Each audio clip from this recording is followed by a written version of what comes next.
Moon Knight has dropped his first episode with tons of Egyptian god goodness and Marvel Comics Easter eggs you might have missed, so let's talk about all of them. BD here, and the drought is over! You can stop rewatching Spider-Man No Way Home for 45 minutes and press play on the first episode of Moon Knight. Watch it a couple times, and then go back to Spider-Man. In this video, we're going to run through the Egyptian mythology that has become a part of the story, several Marvel Comics Easter eggs, some tinfoil hat goodness, and a full reaction to the episode will be at the end of this video. Full spoilers, let's jump in. First of all, the episode opens with Arthur Harrow shoving broken glass into his shoes. Walking on broken glass is a phrase which typically means that someone is being punished, but Arthur Harrow himself, Ethan Hawke, has his own thoughts on this. Most of us spend our life either pursuing pleasure or avoiding pain, right?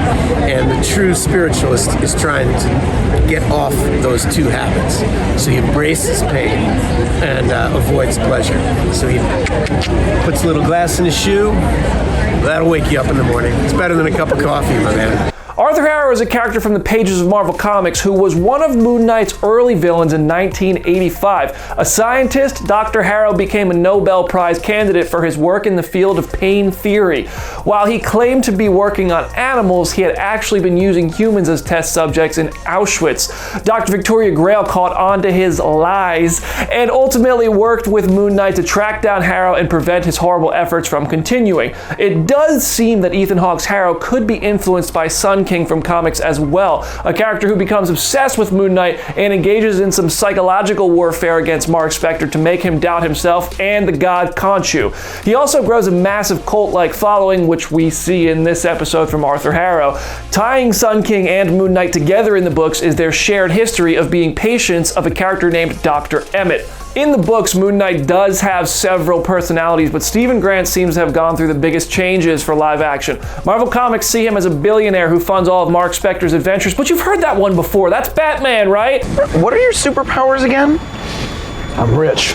And that might be part of the reason why he works in a museum's gift shop in the live-action series.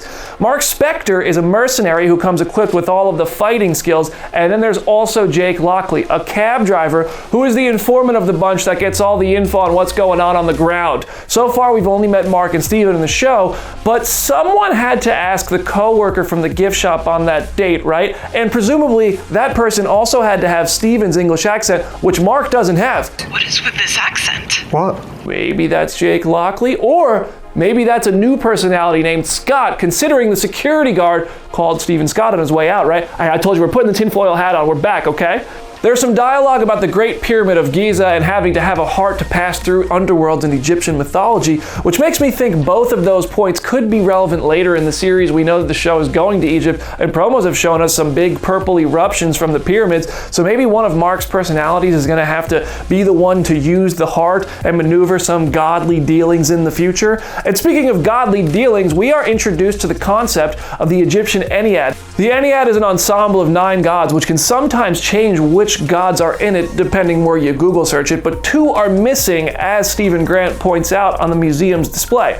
We have Horus, Osiris, Tefnut, Jeb, Shu, Hathor, and a reference to Talbaret in the hippo god merch on the table, but there are 2 missing. We also know this is going to be dealing with the god Khonshu, who is taking control of Moon Knight, and Ammit, who is speaking to Arthur Harrow, right?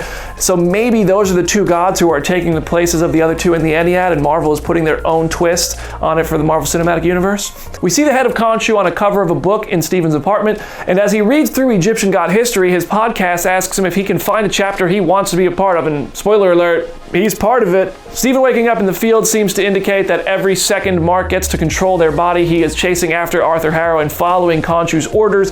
Arthur, meanwhile, is killing his Sun King-like followers when they fail the judgment of his fancy-moving, presumably powered by Ammit tattoo, with him saying he has, quote, but a fraction of Ammit's power. It does seem that Ammit is going to be a major force in the MCU, considering Arthur can kill people just by holding their hands. I do find it interesting that we're going to be introducing so many gods while on the precipice of Thor, Love, and Thunder bringing Gore the God Butcher to the MCU. That dude's gonna need some gods to kill to live up to his name, right? Might be lining them all up just to knock them down, but I don't think we're gonna see Christian Bale show up in Moon Knight. No. In Marc Spector's phone, we see a call in the 32 spot from Duchamp. We can only assume this is going to be Jean-Paul Duchamp, a friend of Marc's from his illegal mercenary days in the comics, who ultimately is one of the few people Marc trusts trusts and is there when Marc becomes Moon Knight for the first time after being left for dead when he turns against Bushman for killing an archaeologist.